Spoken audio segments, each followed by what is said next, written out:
Olá, começando pela TV Capital, mais uma edição do Jornal Argumento, né? E hoje a gente recebe com muita alegria, com muito prazer, e para você que está em casa, preste bem atenção, afinal de contas, vivemos gritando pelos nossos direitos, mas será que nós estamos conscientes? Será que nós sabemos? Será que nós buscamos? Será que nós entendemos os nossos direitos? E para falar sobre esse assunto, né, ninguém melhor do que o presidente do PROCON Municipal, Dr. Miguel Thiago, a quem eu cumprimento e agradeço pela gentileza de mais uma vez estar aqui conosco conversando. Obrigado pela presença, doutor Miguel. É um prazer sempre estar aqui com você, André, que sempre fez esses programas na defesa da cidadania, e para nós também é prazeroso ocupar esse espaço ao tempo em que tentamos trazer mais informação e mais formação para os nossos consumidores do município de Goiânia.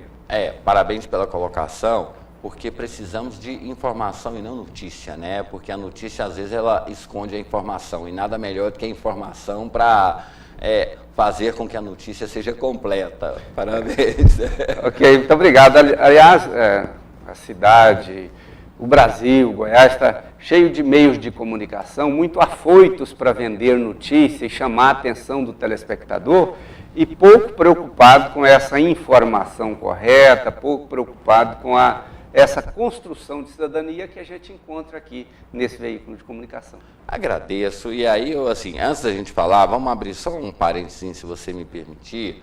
Mas, eu tenho dito sempre que nós estamos agora num momento muito delicado, muito especial, e nós estamos aí para decidir o futuro do nosso país, e justamente nessa parcela de habitantes entre 18 e 23 anos. São pessoas que não tiveram contato com a inflação, são pessoas que, infelizmente, não tiveram um acesso, porque ainda somos a segunda geração dos analfabetos, né? Entendendo que em 1960 o índice de analfabetismo chegava a quase 90%. Então nós temos uma segunda geração, porém essa geração muito ligada na notícia e pouco na informação. Todos dizem que o mundo se transforma pela educação. Qual que é o seu conceito de mudança pela educação? Que tipo de educação? É interessante porque nós observamos nessa juventude, uma juventude que está, muitas vezes, observando os pontos específicos e não atenta para fazer uma análise de totalidade, quer seja da política brasileira, quer seja da política econômica mundial. E da sua própria vida até mesmo, né? E ali fica fazendo debates em pontos específicos, e nessa linha de que fica observando as notícias, da forma com que os meios de comunicação trazem essa notícia, ou seja, um debate alienada, toda uma discussão alienada, a partir de premissas alienadas. Consequentemente, a conclusão nunca será uma conclusão construtiva, uma construção efetivamente dentro de uma linha de verdade, de uma linha racional que busca a raiz dos problemas. Fica na superficialidade, fica discutindo sempre os efeitos, nunca discutindo as causas, e isso é um prejuízo para a nossa juventude. Então, qual que é o conceito que nós temos de educação? Nós entendemos, André Marques, que a educação ela deve ser algo que busca conhecer as causas e não só os efeitos. A educação precisa entender mais até no aspecto filosófico e não simplesmente na objetividade das coisas. Então, nessa linha, nós temos uma preocupação muito grande. Nós achamos que é um momento de decisão, o país passa por uma situação de que deve vencer nas eleições o melhor candidato ou a melhor candidata, que deve vencer o melhor projeto, e, no entanto, as pessoas ficam na superficialidade e, às vezes, até debatendo determinados chavões colocados aí pelas redes sociais, sem mergulhar realmente naquilo que mais interessa, que é o futuro do país, que é observar o passado, analisar o presente para projetar esse futuro. Eu sempre falo, inclusive eu participei aqui de um seminário cujo o tema era repensar. E hoje nós estamos sendo bombardeados por opinião formadas. E a gente não tem a capacidade de receber essa informação, repensá-la e aí depois, se achar necessário, repassá-la. Não. Nós recebemos algumas opiniões formadas como opiniões que são verdades absolutas, e aí nós repassamos como se fôssemos jornalistas, ou fôssemos políticos, ou como se fôssemos até mesmo heróis da pátria. Chegou o momento de repensar? Olha, eu nunca distanciei dessa linha de raciocínio. Desde o meu tempo de universidade, em que o grande professor Darcy Acosta foi aluno dele de filosofia na Universidade Federal. Saudades dele. Darcy Acosta, ele despertava a gente para umas reflexões impressionantes. Eu nunca esqueci quando ele ensinava para a gente sobre a primeira lei de contradição do filósofo Hegel. O que ele falava? Olha, você constrói uma história a partir da dialética. O que é a dialética? Você tem uma tese, você leva essa tese a ter o seu conflito, a antítese, e aí você tira uma nova síntese. O Brasil é um país que está em construção. O nosso país, ele não tem uma tradição de uma Grécia, uma tradição de uma Inglaterra. É uma cultura recente, de 500 anos, que viemos construindo. E uma democracia muito jovem. Democracia jovem, experiência de república muito recente. Portanto, nós estamos nessa fase de construção. E não nessa fase dogmática, positivista, não é isso. Nessa linha da dialética, as pessoas que se fecham e têm propostas prontas e acabadas, e não quero ouvir a antítese, não quero ouvir para depois fazer uma nova síntese, são pessoas que travam o sistema e não deixam o processo evolutivo acontecer. E nós sofremos muito com alguns quadros sociais, alguns quadros políticos, alguns dirigentes políticos que têm tudo isso pronto e acabado. Tá? Então nós precisamos repensar com essa juventude que está mais para a alienação, para o dogmatismo, do que para uma nova construção, a partir de novos conceitos, a partir desse processo dialético que nós acreditamos e estamos nessa reconstrução permanente.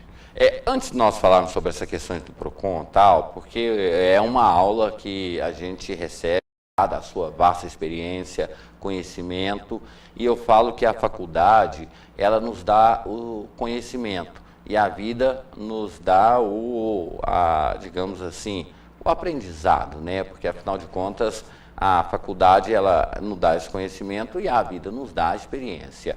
Eu fico vendo as grandes tragédias, ou os grandes momentos nos Estados Unidos, por exemplo, ali estão juntos, né? Eu lembro desde a história de Abraham Lincoln, até hoje, quando a gente pega Barack Obama, a gente sente um certo patriotismo por parte daquelas pessoas que ali estão, mesmo tecendo favor ou contrário. E aí eu me lembro que num episódio recente, quando houve ali um alagamento numa região, estavam ali os 4 presidentes, ex-presidentes e o atual presidente dos Estados Unidos, prontos para apoiar, para ajudar as pessoas naquele ato de patriotismo. Aí para o Brasil veio aquela piada que um tirou a titica do nariz e passou no terno do outro. Somos patriotas? Nós temos essa concepção de patriotismo, ou vem aquela velha máxima, é só na Copa do Mundo? Eu quero crer que nós passamos por um processo de ter que acreditar em nós mesmos. O brasileiro mexer na sua autoestima, ele precisa estar vendo as coisas do lado mais positivo. Eu lembro um tempo atrás, na administração Pedro Wilson, que teve uma grande enchente no Rio Meia Ponte, e ele pegou o carro de manhãzinha e foi visitar as famílias, foi ver os problemas que estavam acontecendo, sem falar para a imprensa, porque se ele falasse para a imprensa, iam dizer que era demagogia e que era só naquele momento que ele estava indo lá. No entanto, ele foi sozinho, visitou toda a região da Vila Monticelli, ali de todas as margens do Meia Ponte, porque ele sabia que a televisão exploraria o lado negativo. E nós temos muitos veículos de comunicação que fazem essa exploração do lado negativo. É a notícia mórbida. Exatamente. Então, isso acontece com esses meios de comunicação que trabalham a construção e aqueles meios de comunicação que, quando vê várias pessoas, vários estadistas atentando para um determinado problema social, uma calamidade, aqui a exploração é no sentido da demagogia, que estão ali só para aparecer. Infelizmente, nós temos muito essa situação de pessoas que exploram esse lado. Aí, quando nós falamos da nossa nova experiência em democracia, da nossa recente experiência e história do Brasil é nova também, nós entendemos que isso precisa ser trabalhado. Quando é colocado um problema, observar os lados positivos dessa situação. E não ficar explorando o negativo o tempo todo para chamar a atenção, atrair essa audiência e não ser construtivo. Não ser construtivo, não estamos cumprindo o nosso papel. Quero crer que todos nós temos a responsabilidade de, a partir dessa sociedade, desse mundo que nós encontramos, dar uma parcela de contribuição para ficar um pouquinho melhor. Que seja milímetros, mas é o nosso papel. E não deixar como está ou deixar um pouquinho mais atrasado. Nisso eu aposto e acho que é para isso que Deus nos colocou nesse mundo. Para trabalhar ele e deixar um pouquinho melhor para as próximas gerações aquilo que nós encontramos das gerações que estão indo. Só para finalizar esse assunto, depois da democracia, nós tivemos José Sarney, que o povo brasileiro chamava o cara do bigode. Depois nós tivemos Collor de Mello, que as pessoas deram a ele ali uma conotação de drogado e corrupto, todas as coisas assim. Veio Itamar Franco, era o do topete. Depois veio o Fernando Henrique, era o demagogo. Depois nós trouxe o Lula, agora está sendo vendido aí como um criminoso da história do Brasil. O que nós vamos escrever de positivo nessa história do Brasil se só achamos adjetivos pejorativos para os presidentes? É o fato de explorar o lado negativo dessas pessoas. Como é que você pode pegar o Lula, um grande homem, grande liderança, que sempre trabalhou para o melhor da população e uma dedicação extraordinária no aspecto das pessoas menos favorecidas. Incluiu mais de 60 milhões de pessoas, tirou da linha da pobreza extrema. Ok. Agora, ele tem alguns defeitos? Tem. E não Todos tem que temos. camuflar isso. Nós precisamos explorar esse lado positivo. Fernando Henrique, um grande intelectual, trabalhou contra a ditadura, fez um bom governo, encaminhou para o lado positivo da economia. Agora, é claro que o Lula veio logo em seguida e superou Fernando Henrique Cardoso, superou. Nós temos que aproveitar essa grandiosidade desses grandes homens. O Sarney, por mais que se fala muito dele lá no Maranhão, mas um grande intelectual da Academia Brasileira de Letras. Vamos ver esse lado positivo dele. E assim são todos os nossos governantes. Se ele chegou à presidência, não foi de graça, não. Ele teve ali uma base sólida, uma boa articulação política, uma competência de gestão, e isso precisa ser visto, reconhecido e ser aí o estadista que a sociedade precisa reconhecer, diferente dos governos ditatoriais, esses que vêm, governos totalitários, que exploram a população, que tortura, que mata, esses nós não podemos admitir. Mas os governos democráticos, esses estadistas que passaram pela presidência, precisamos respeitá-los, eles têm história, e assim como é a história do Lula. Luiz Inácio Lula da Silva tem uma história de edificação, e como tal precisa ser respeitada, precisa ser até promovida para servir de referências a outras pessoas que têm dificuldade na vida, mas é possível vencer.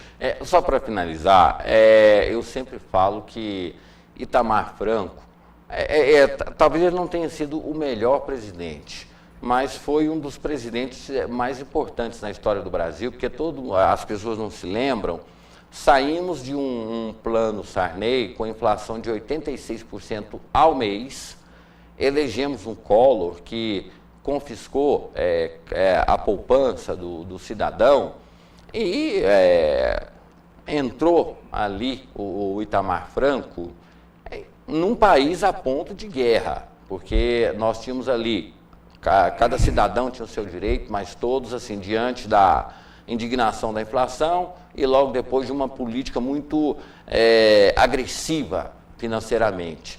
Itamar Franco foi muito discreto, deu liberdade, inclusive foi uma das pessoas que promoveu plebiscitos, essas coisas e tal, e é conhecido hoje como aquela pessoa que foi para um baile de carnaval e se deixou ser fotografado por uma modelo que não estava adequadamente vestida. Será que damos o devido valor a essa figura do Itamar Franco, que foi tão discreto, que conseguiu fazer as mudanças no Brasil e muitas pessoas não sabem nem que ele morreu. Algumas pessoas acham que ele está vivo ainda. Talvez seria essa forma da gente entender que já vivemos situações de quase de guerra civil ou até mesmo de destruição total do país, e a democracia, o bom senso e a forma de conversar e agir nos tirou desse ponto e a gente não reconhece isso?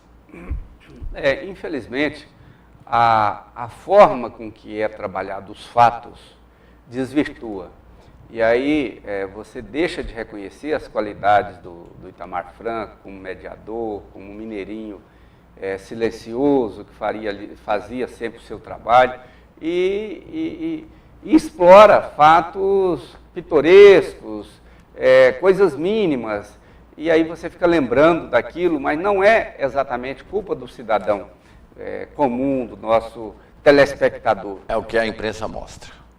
As edições das empresas de comunicação que explora esse lado para vender notícia, independente do aspecto de construção, de edificação de uma sociedade mais solidária, de uma sociedade mais justa, mais fraterna, fica rondando essas pequenez, essas coisas pequenas que não interessam para a grandiosidade que é o Brasil. Infelizmente isso acontece, mas precisamos trabalhar isso permanentemente. E o nosso cidadão comum, o nosso eleitor, o nosso telespectador, também saber fazer a seleção de quais os veículos de comunicação que trabalham bem, quais os jornalistas que passam uma boa informação, uma boa formação, e aqueles fanfarrões, os charlatães que estão por aí, com discurso politicamente correto, que agrada, mas é igual uma bola de sabão. Tentando sempre a audiência a qualquer custo. Só sobre esse assunto, assim, para a gente finalizar, né? Nós estamos aí no momento eleitoral e as pessoas estão entendendo como guerra. E eu penso que na guerra não existem vencedores, existem sobreviventes, porque ela tem a capacidade de destruir tudo que a gente vê, essa questão do Oriente Médio, o que está acontecendo. E nós estamos tratando essa questão política como uma guerra. E eu sempre falo que na guerra não tem vencedor, tem sobreviventes. Nós estamos vivendo uma disputa política e as pessoas estão encarando isso como se fosse uma guerra. Contribui em algum momento para que a gente possa construir algo de positivo? O bom debate é salutar. O bom debate de projetos políticos. Até para que o vencedor, a partir daquilo que o seu projeto foi muito combatido, ele possa, dentro do processo dialético, fazer correção de direção e melhorar o seu projeto. Agora, quando se fica falando tanto em coisas pequenas, em superficialidades, e aí tentando, o termo mais popular aí, detonar com o adversário. Destruir. Destruir mesmo, isso não constrói, isso é ruim, isso prejudica o processo democrático.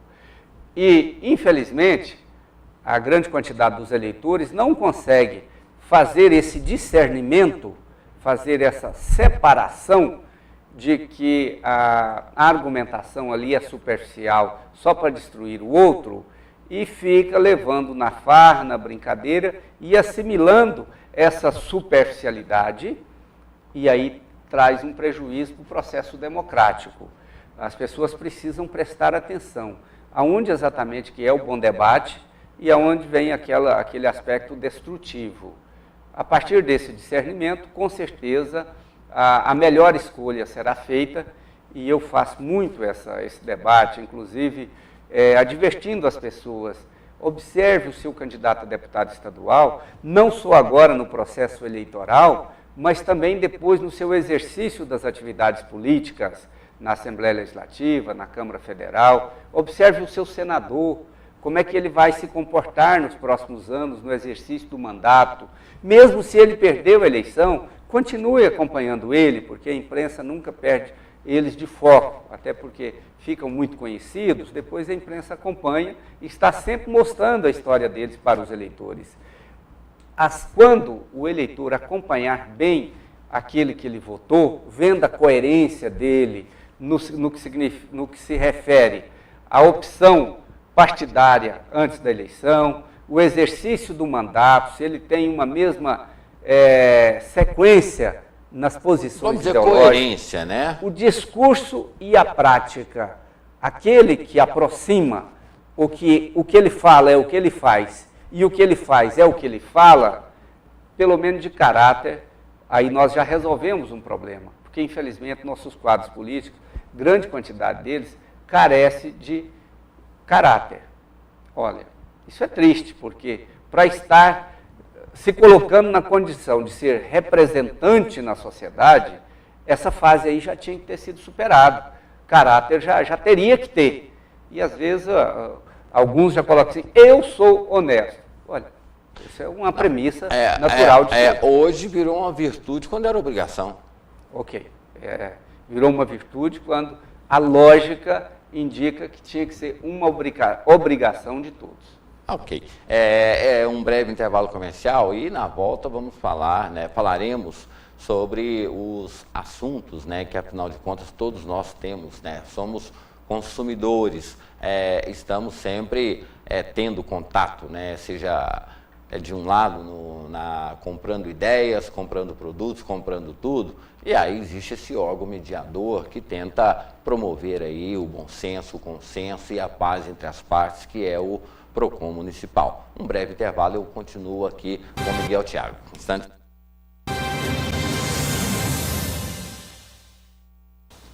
De volta com o Jornal Argumento, recebendo com muita alegria o Dr. Miguel Thiago, ele que é presidente do PROCON municipal. Dr. Miguel Thiago, já falamos um pouco sobre cidadania e essa questão dos direitos e deveres do cidadão, afinal de contas, o consumidor não tem só direitos, ele também tem os seus deveres a serem cumpridos, estamos vivendo um momento agora onde vamos começar sobre essa questão que está sendo muito comum, o corporativismo.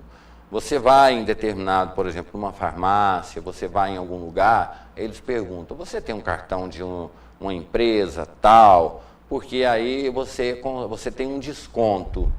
Isso é permitido? Você pode, por exemplo, se a pessoa tem um plano de saúde, numa farmácia, por exemplo, se ela tem um plano de saúde, ela pode ter uma regalia de ter um desconto menor do que a pessoa que não tem um plano de saúde?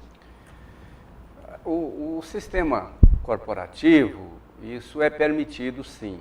O que não pode é o estabelecimento comercial colocar o valor do produto como sendo aquele valor com desconto.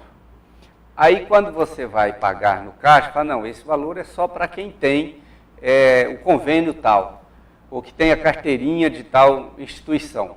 Aí realmente é problema. Mas você ganhar um desconto através de um convênio, através de uma parceria, esse desconto ele não é problema. Isso pode ser um atrativo para o estabelecimento, pode ser um atrativo para aquela empresa de cooperativa, para convencer as pessoas de se filiar à cooperativa, mas vender mais caro, esse seria problema, mas mais barato não é problema não. Isso pode acontecer sim. Mas nesse caso tem que ter, a gente falou sobre a questão da informação. Quem está entrando no estabelecimento, ele teria que ter uma placa ou alguma coisa dizendo que aqui determinado setor tem desconto especial, aí a pessoa já entra avisada sobre esse fato? A informação para o consumidor, ela tem que ser clara, tem que ser objetiva, não pode parar nenhuma dúvida. Essa informação tem que ser clara. E eu vou dar um exemplo aqui, nessa linha da sua reflexão. O posto de gasolina, que coloca lá, bem grande, lá, você vai dirigindo, de repente você vê lá, gasolina 1,79. Aí imediatamente você tem a tendência de abastecer naquele posto, porque a gasolina está R$ 3,00, R$ 3,19, aliás, R$ 2,99, está oscilando entre 2,80 e alguma coisa a 2,90 e alguma coisa. Exatamente, eu acho que eu falei os valores errados aqui. É 2,79 e aí você para abastecer, aí é R$ 3,00, 3,19. O que aconteceu? Ele, embaixo daquela placa, desse valor, ele especificou que só para os conveniados de tal categoria, só que vem letra pequena. Aquele valor foi um atrativo para que o seu consumidor adentrasse ao estabelecimento. Mas na hora que ele vai adquirir o produto, o valor é outro. Então aí é um equívoco. Isso não pode acontecer. Inclusive tivemos aí que fazer algumas autuações em alguns estabelecimentos. Isso poderia estar acontecendo na farmácia. Dele colocar um valor, quando você vai passar no caixa, você tem um convênio tal? Não. Não, então não é esse valor, é o valor tal. Aí seria um erro.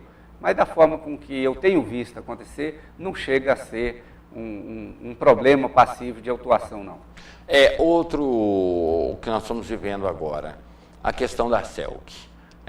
Por problemas internos, ela se absteve de fazer a leitura da energia que nós medimos. E agora estão chegando faturas que muitas pessoas não têm condições de pagar. Como é que essas pessoas devem se comportar diante disso? Lembrando que já entrevistei o senhor por telefone e o senhor disse para as pessoas se prevenirem. O que está acontecendo nesse momento é legal, não é? E se não é, o que o cidadão tem que fazer? Quando nós falamos da CELG, nós precisamos fazer uma reflexão que essa empresa está numa situação muito ruim. Ela está prestando um serviço muito ruim para a população. E aí não podemos analisar só esses gestores atuais da CELG. Nós precisamos observar que vem uma sequência de má gestão e aí, consequentemente, a responsabilidade maior é aquele que indicou o presidente da CELG, consequentemente do governo do estado de Goiás. Esse realmente tem comprometido os serviços da CELG e nessa linha de raciocínio nós vamos observar que a falta de uma boa gestão vem causando esses transtornos para os consumidores. Além dos apagões localizados, regiões de Goiânia ficam sem energia, regiões do estado ficam sem energia, zona rural falta energia, pessoas perdendo litros e litros de leite, prejuízos que ali ele vai armazenando naqueles tanques de resfriadores de leite, e aí quem transporta o leite vem uma vez por semana, ou às vezes até mais tempo. Aí, como ele está acumulando ali a sua produção de muitos dias, falta energia, o leite não pode esquentar, esquentou, azeda, perdeu, tem que jogar fora, não tem outra alternativa. E aí não se repara aquele prejuízo para o produtor. Assim acontece nos freezers aí, nas residências, em que perde muita coisa, as geladeiras perdendo a feira da semana. Por quê? Porque tem uma má gestão na condução desta empresa. Culminou agora essa crise com uma greve de prestador de serviço, não entregando a conta de consumo de energia. Essa conta não chegou para o consumidor. E qual que é o comportamento comum das pessoas? Chega o talão com a conta, o valor da conta, ele dá uma olhadinha ali, uma conferida, se não gastou demais naquele mês e paga. Não chegou, ele não paga. E aí ele não paga e nem lembra que tem que pagar. E aí ele é surpreendido com corte de energia. Por quê? Porque ele não pagou. Mas não pagou porque não chegou. Ou às vezes está chegando para ele uma conta sem a medição. Correto. Mas ele consumiu. Ele consumiu ali, suponhamos, o equivalente a R$200 e chega para ele uma quantia mínima. Por quê? De 14 alguma coisa. Porque não foram lá medir. Aí no mês seguinte ou nos meses seguintes é feita a leitura e é chegado para ele a fatura dos valores acumulados. Aí a empresa errou na metodologia, mas não no mérito, porque no mérito houve o consumo. Se houve o consumo, tem que ser pago aquilo que foi consumido. Aí o consumidor precisa pagar aquilo que ele consumiu. A questão maior é que depois vem todos aqueles acúmulos dos meses que ele consumiu, mas não pagou no momento certo, porque não foi apresentado para ele a fatura, e é cobrado dele esse montante que aí vai destruir o seu orçamento familiar. Esse é um problema de gestão da empresa, que poderia estar muito bem contribuindo com o orçamento familiar, com a qualidade do serviço para as famílias, não só de Goiânia, mas de Goiás, e essa má gestão, essa falta de cumprir com seus deveres como fornecedor de serviço, está causando ao consumidor da nossa cidade. Agora, existe o outro lado. A CELG, durante muito tempo, ela praticou o princípio da presunção. Como ela não fazia leitura, ela presumia, e há casos onde pessoas que, não tendo leitura, receberam faturas maiores do que aquilo que elas normalmente pagavam, porque todo mundo sabe que a nossa conta de energia ela oscila, né? No verão aumenta, no inverno a tendência é diminuir. Inclusive pessoas que ligaram aqui disseram que estavam de férias e chegou a casa fechada, tudo desligado, chegou um talão de energia com o valor máximo que ela já havia consumido. E aí, como é que se resolve essa questão?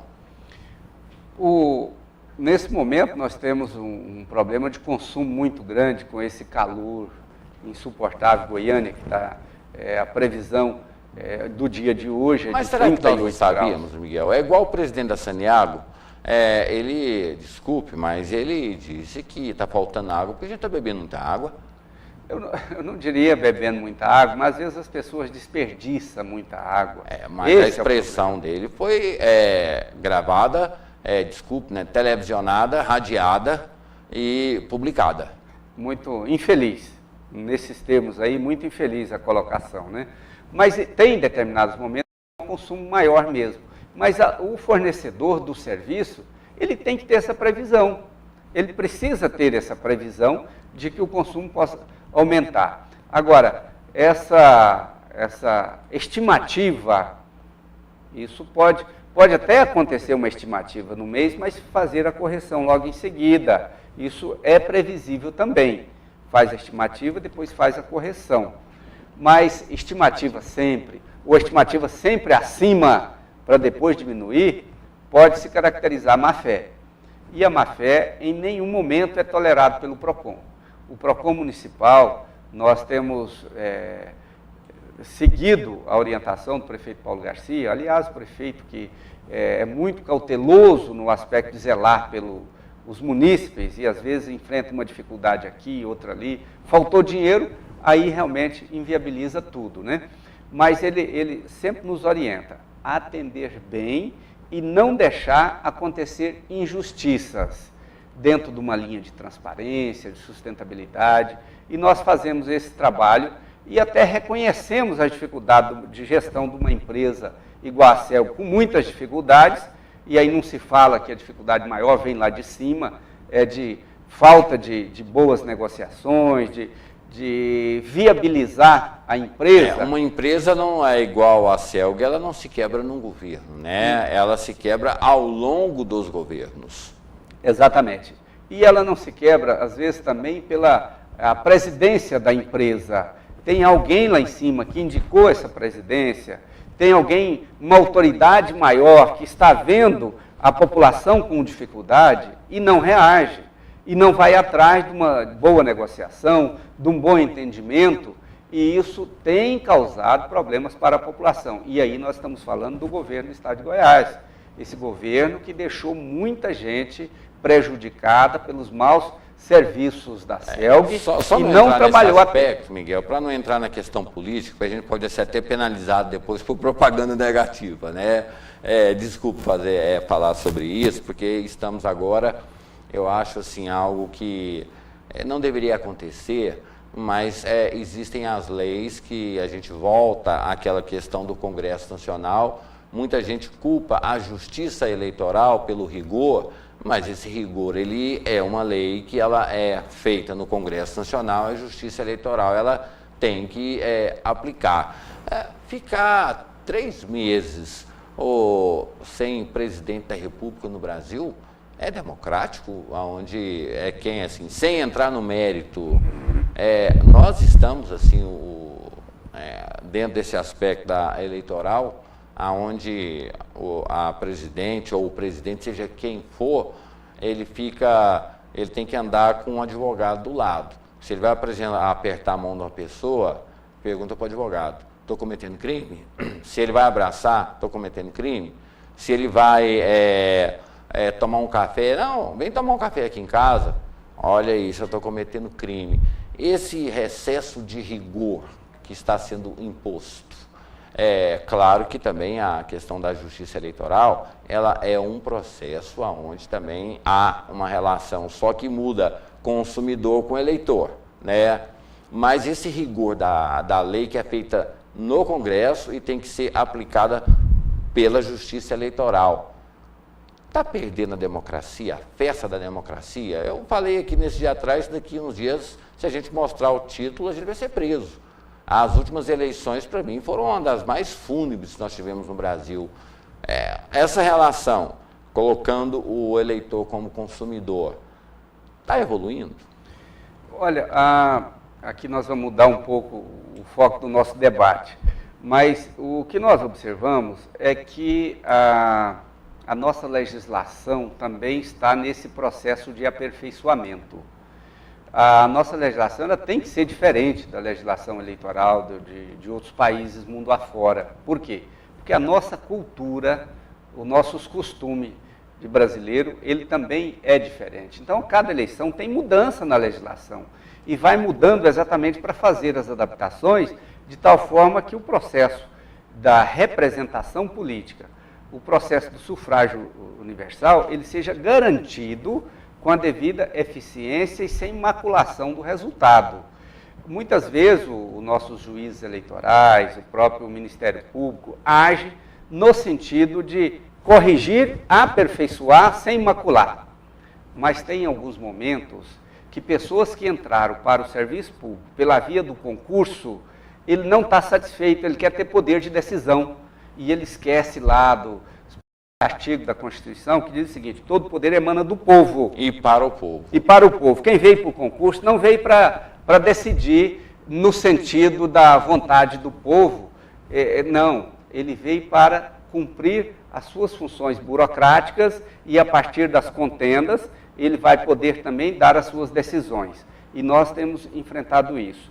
O poder, eminentemente, vem do povo, passa pelas urnas. Então, quem manda é o político, esse que foi escolhido pelo povo, esse que veio pelo concurso, ele zela pelo o cumprimento da lei, ele zela pela a harmonia das coisas, e isso é fundamental, cada um entender o seu espaço. Eu entendo que no aspecto de eleitor, nós às vezes ficamos meio perdidos, porque às vezes você pode uma coisa numa eleição, na outra você não pode. Aí você já pode naquela eleição e muda num outro momento. Esse debate que nós estamos travando aqui, procurando localizar por que a CELG presta tão mau serviço, e de repente você tem que mudar o foco, porque senão tem uma legislação eleitoral aí que nós não podemos falar do assunto. Negativa, ou seja, o momento da democracia ele se desfaz. E eu entendo tudo isso e acho que o momento em que o cidadão no Estado, o cidadão em Goiânia, passa por dificuldade, por maus serviços prestados pela CELG, pela Saneago, é algo mais complexo que não simplesmente a gestão ali na ponta, aquele servidor que está prestando o serviço nas ruas da cidade. E agora, o que mais acontece, as pessoas estão reclamando, é o tal da venda casada. Você vai comprar um determinado serviço, principalmente a questão dos bancos, né? Vamos só retomar a questão da CELG. A CELG agora ela disse que vai entregar a conta pelos correios. Ela pode cobrar um serviço adicional, um valor adicional por esse serviço de entrega? Não pode. Se ela cobrar, o que fazer? E essa questão do passar para os correios a entrega da energia, isso aí é legal, é normal? E se faltar essa conta, como você já falou mesmo, mas essa mudança de transferir responsabilidades para os correios, se isso gerar um aumento na fatura, o cidadão tem o direito de reclamar? Olha, nós convivemos com uma empresa de correios dos mais eficientes do mundo, e aí nós precisamos reconhecer, o Correio é uma empresa séria, uma empresa boa, é uma empresa que tem um reconhecimento público, comprovadamente, com uma boa prestadora de serviço. Eu diria que é uma evolução se a CELG realmente faz esse contrato com o Correio. Com certeza nós temos uma garantia que as correspondências vão chegar regularmente. A CELG pode fazer a entrega através dos seus servidores, fazer a entrega direto para o consumidor, ela pode contratar serviços de terceiros e ela pode contratar também o serviço do Correio, ela tem toda a liberdade para contratar e gerir a empresa da forma com que ela bem entender.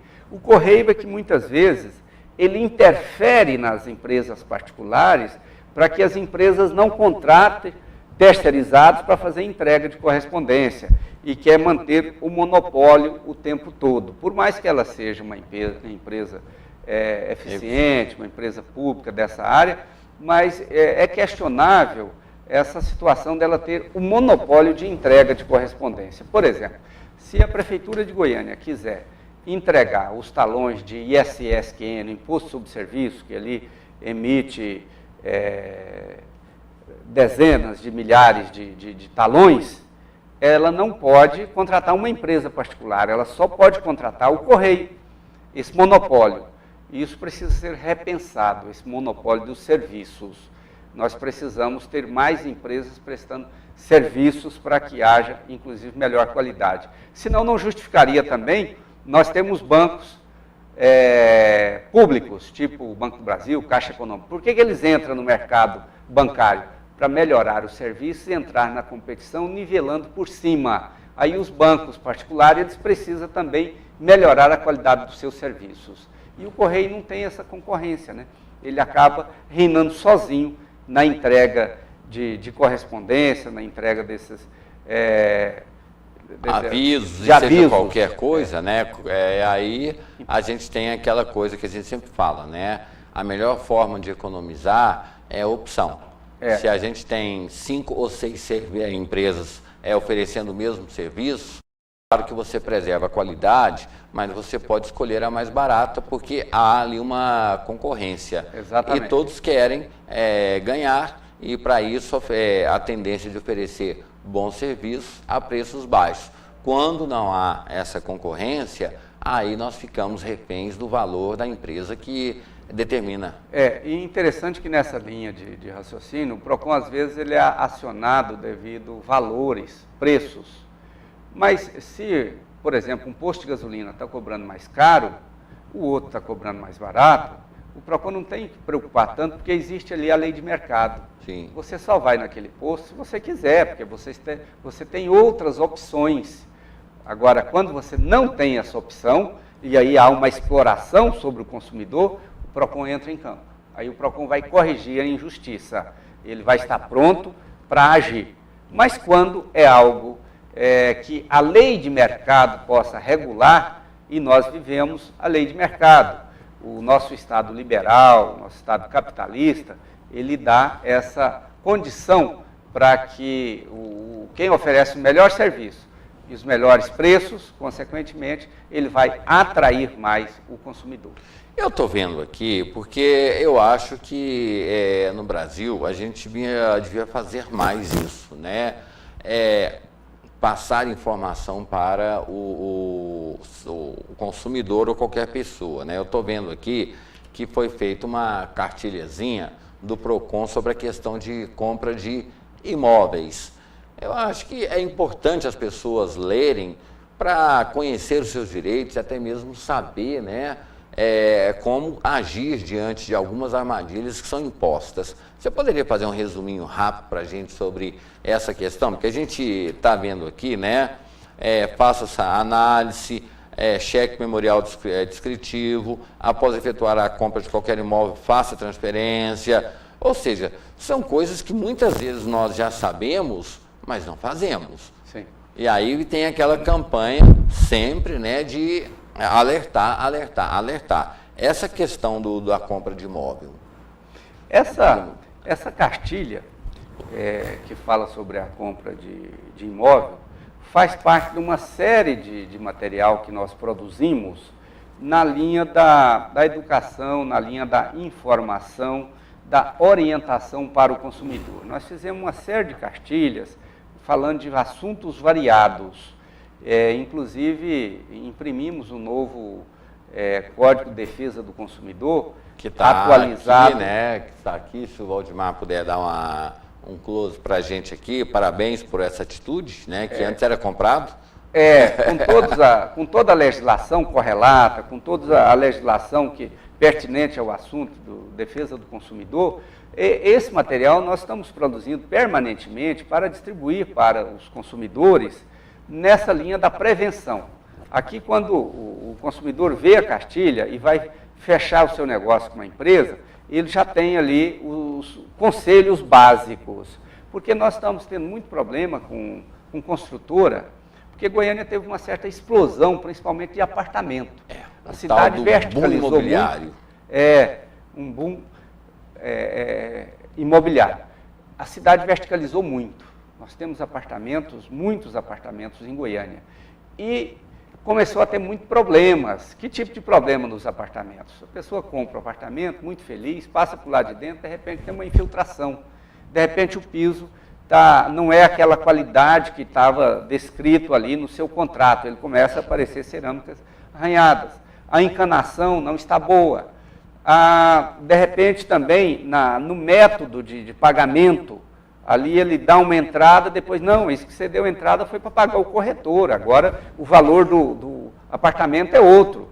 Não, se ele deu entrada, ele está pagando o apartamento. Quem tem que pagar o corretor é o patrão do corretor, é a imobiliária. E o corretor, ele representa a empresa, então a empresa ela é responsável pelos danos causados, seja pelo corretor ou por qualquer outra pessoa, porque leva o nome da empresa, né? Exatamente. E aí, então nós fizemos essas recomendações, essas orientações e distribuímos para os consumidores que nos procuram, aqueles que ligam perguntando, a gente repassa também.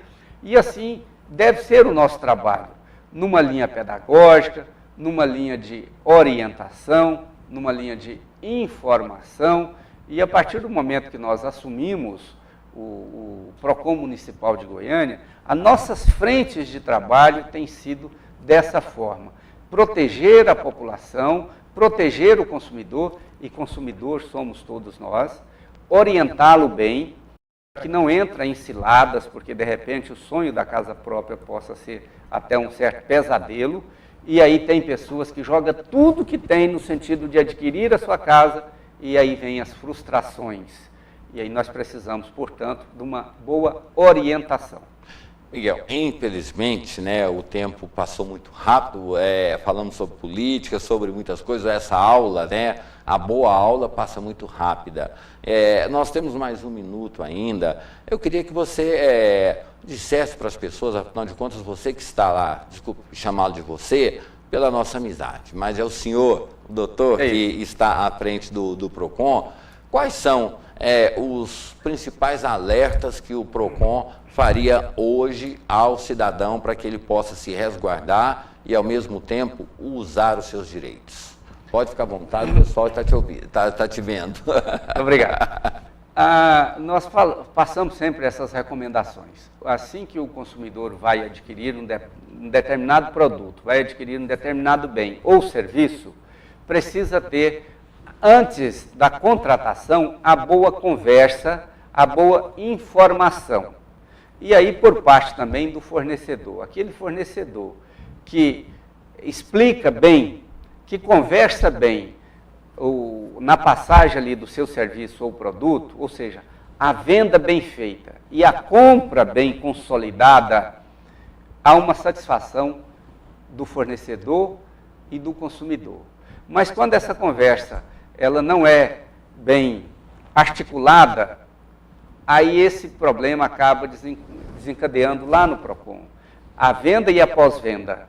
Quando essa pós-venda também não é acompanhada de uma boa argumentação, de um bom atendimento, porque às vezes o vendedor fechou o negócio, pegou o cheque, aí ele já não quer mais saber do consumidor. E aí o problema chega para nós com certeza. O que nós orientamos? Busque todas as informações, faça o consumo, compra aquilo que você realmente precisa. Se você não precisa, não vai pelo impulso, pela boa propaganda, pelo auê.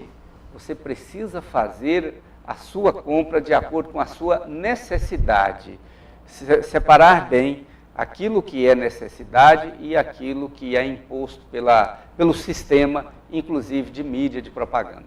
Ok, eu só falo uma coisa aqui, que eu acho que nós estamos vivendo num mundo onde a concorrência e o capitalismo ele está presente, né? E nada melhor para a empresa do que fidelizar os seus clientes. E a fidelização é o que o Miguel, o Thiago acabou de dizer. Ofereça bons produtos, converse, atenda, porque aí, né, você terá um cliente fiel, fidelidade. E aí você não tem essa necessidade nunca de ir ao PROCON, essas coisas, porque um cliente satisfeito, ele é uma pessoa que vai fazer não a sua propaganda, mas vai levar, né, vai honrar o nome da sua marca, né, Miguel? O que eu penso, que eu acho, é o momento da fidelização, e os empresários têm que entender isso. E gostaria que você falasse rapidamente. Sim. E agradeço. Sim, a questão da fidelização é a qualidade, os bons serviços, o bom atendimento, é isso que fideliza. E o consumidor ficar sempre atento, para não ir também pela conversa fácil, para não ser ludibriado. O consumidor precisa entender bem o que é o seu desejo, mas o que é a sua necessidade. E ele precisa ficar com essa segunda opção. Vai pelas suas necessidades, compra aquilo que ele realmente precisa e não entre num consumismo desenfreado, até para não ter um descontrole do orçamento familiar. Então é um prazer estar conversando com você, André, é muito bom estar aqui nesse espaço, falando dos direitos dos consumidores. E deveres. E aí o consumidor, ele tem direitos, mas ele tem que cumprir também com seus deveres. E essa é a formação cidadã. A verdadeira cidadania é aquele que tem consciência dos seus deveres, cumpre com seus deveres e exige os seus direitos. Assim nós vamos estar sempre construindo uma sociedade mais justa, mais fraterna e mais humanitária. Isso é verdade.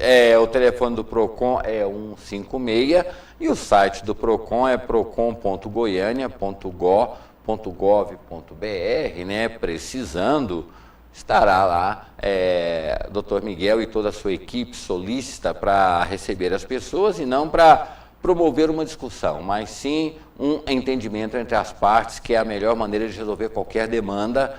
Obrigado pela presença mais uma vez, é uma satisfação revê-lo, professor. Eu sempre falo, né? As escolas nos dão os conhecimentos e a vida nos dá a experiência. Parabéns por ter os dois. Obrigado pela entrevista.